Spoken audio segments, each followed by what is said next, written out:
आजमगढ़ से एक ऐसा बयान आया जिसे लेकर सियासी हलचल मची हुई है। विधायक संग्राम यादव ने हाल ही में एक बयान दिया जिसमें उन्होंने कहा कि जो सेना चला रहे हैं वो हमारे गांव के बगल का ही रहने वाला है। इस बयान के बाद सियासी भूचाल आ गया और करनी सेना ने इसका कड़ा विरोध किया। लेकिन सवाल ये है कि क्या ये बयान सिर्फ सियासी बयानबाजी का हिस्सा था या फिर इसमें कोई गहरी साजिश छुपी हुई है। दरअसल संग्राम यादव ने कहा कि जो सेना हमारे गांव के बगल में है वो कुछ खास नहीं है, लेकिन क्या उन्होंने कभी सोचा कि करनी सेना के साथ उनका ये बर्ताव किस तरह से सियासत की आंधी में तब्दील हो जाएगा। बैठे हुए सेना के साथियों, ये जिस सेना की बात हो रही है ये बहुत बकवासी लोग हैं। हमारे प्रमुख जी चंद्रशेखर जी बैठे हैं, अरे कौन उसकी चर्चा करता हमारे गांव के बगल का ही है, हमारे गांव के बगल का ही है। और जब उसकी चर्चा होती है तो छोड़िए उत्तर प्रदेश अखिलेश यादव बड़ी ताकत है। अरे अखिलेश यादव सुनिए नेताजी बहुत बड़ी ताकत है। अरे जिस दिन निर्देश हो जाएगा ये सेना उन्हें कहीं दिखाई देगी। ऐसी धरती से हमारे अध्यक्ष ने कहा है। अब करनी सेना के राष्ट्रीय अध्यक्ष वीरू प्रताप सिंह ने इस बयान पर खुलकर जवाब दिया।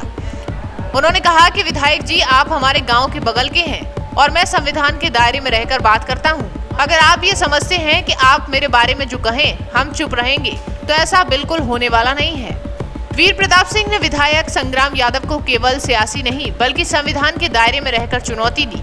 उन्होंने ये कहा कि अगर प्रशासन ने इस मसले पर ध्यान नहीं दिया तो ये लड़ाई करनी सेना मजबूती से लड़ेगी। ये बयान एक नई राजनीति दिशा की ओर इशारा करता है, जहां करनी सेना ने ये साफ कर दिया कि अब वो किसी भी दबाव में नहीं आएगी। संग्राम यादव के इस बयान के बाद करनी सेना समर्थकों में गुस्सा और जोश दोनों की लहर देखने को मिल रही है। ये बयान अब केवल एक विवाद नहीं रह गया बल्कि ये एक सख्त संदेश बन चुका है। राजनीति अब संविधान और सम्मान की लड़ाई बन चुकी है और करनी सेना इस लड़ाई को किसी भी हाल में कमजोर नहीं होने देगी। वही विधायक संग्राम यादव के बयान ने पूरी सियासी बहस को और भी तेज कर दिया है। करनी सेना के अध्यक्ष ने स्पष्ट कर दिया कि अगर इस मामले पर कोई ठोस कार्रवाई नहीं होती तो करनी सेना इसे गंभीरता से लड़ेगी। इस बयान के बाद आजमगढ़ की सियासत अब एक नई दिशा में मोड़ लेती हुई दिखाई दे रही है। क्या प्रशासन इस मुद्दे को गंभीरता से लेगा? क्या संग्राम यादव पर कार्यवाही होगी या फिर ये मामला सिर्फ एक बयान तक ही सीमित रह जाएगा? क्या करनी सेना का ये कड़ा बयान सत्ता और राजनीति के खेल में कोई बदलाव लाएगा या फिर ये सब सिर्फ एक राजनीति शो का हिस्सा बनकर रह जाएगा? एक बात तो साफ है, करनी सेना के राष्ट्रीय अध्यक्ष वीर प्रताप सिंह ने अब इस पूरे मामले में खुद को पूरी ताकत से खड़ा कर दिया है।